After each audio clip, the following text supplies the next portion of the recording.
पिछले एपिसोड में हम देखा कि किस तरह कूफा के गवर्नर अब्दुल्ला बिन ज़ियाद के हुक्म पर उमर बिन साद ने 500 फौजियों को दरिया फुरात पर तैनात कर दिया ताकि नबी के खानदान तक पानी का एक कतरा भी न पहुंच सके।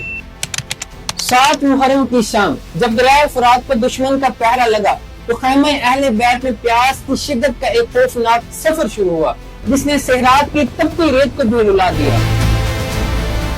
लेकिन क्या आप जानते हैं कि 8 मुहर्रम को जब मासूम बच्चों की प्यास बर्दाश्त से बाहर हो गई तो हज़रत अब्बास ने अपनी वफा और जलाल का मुजाहिरा कैसे किया जिसने दुश्मन की सफों को चीर कर रख दिया।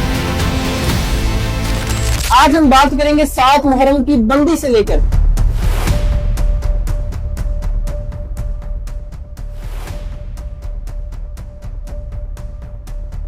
9 मुहर्रम की असर तक वो एक तारीख साज वाकया जिसका जानना हमारे लिए बहुत जरूरी है।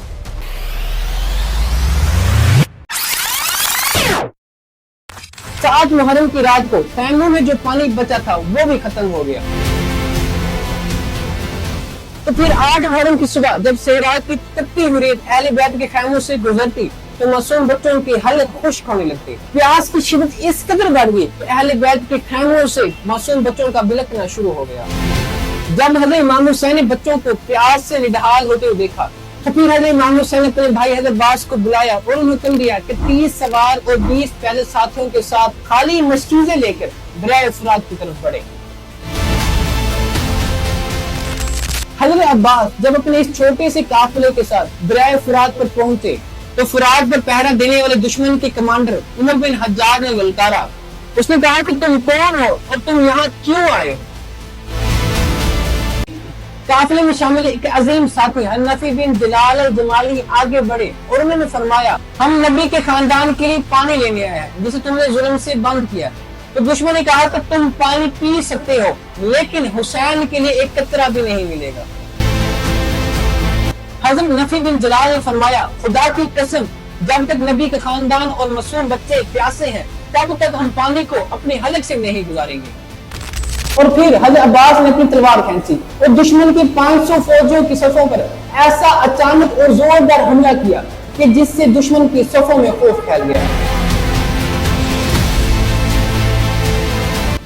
हज़रत अब्बास ने दरिया के किनारे पर कब्जा किया और अपने साथियों से फरमाया कि जल्द से जल्द सारी मशकीज़ें पानी से भर लो। दुश्मन के फौजियों ने दोबारा रास्ता रोकने की कोशिश की लेकिन हज़रत अब्बास और उनके साथियों ने दोबारा उन दुश्मनों को पीछे भगा दिया।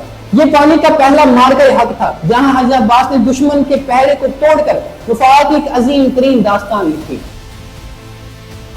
वो पानी मासूम बच्चों में तकसीम हुआ लेकिन अफसोस वो पानी इतना थोड़ा था कि 72 जानसारों के काफिलों में मासूम बच्चों की प्यास बुझने के बाद ही खत्म हो गया।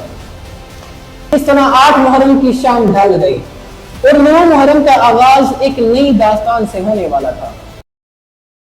तो फिर आती है हिस्ट्री की सबसे खौफनाक तारीख 9 मुहर्रम 61 हिजरी। उमर बिन साद अभी भी हिचकाया हुआ था, वो कोई नरम रास्ता इख्तियार करना चाहता था लेकिन कूफा में बैठा एक बदबख्त शख्स शिमर जिसने इब्न ज़ियाद के कान भरे कहते इमाम हुसैन अभी तुम्हारे घेरे में है, अगर वो बैत लिए बगैर यहाँ से चले गए तो ये आपकी सियासी नाकामी होगी। अल बिदाया व निहाया इस बात की गवाह है कि कूफा की गवर्नर इब्न ज़ियाद ने करबला की तरफ शिमर के हाथ आखिरी और एक खौफनाक खत भेजा। उसने उमर बिन साद को साफ लिखा, अगर हुसैन अभी और इसी वक्त बैत नहीं करते तो इन पर हमला करो और अगर ये तुम नहीं कर सकते तो फौज की कमान शिमर के हवाले कर दो और यहाँ से अलग हो जाओ। लेकिन उमर बिन साद गवर्नरशिप और राय की बादशाहत की लालच खोना नहीं चाहता था।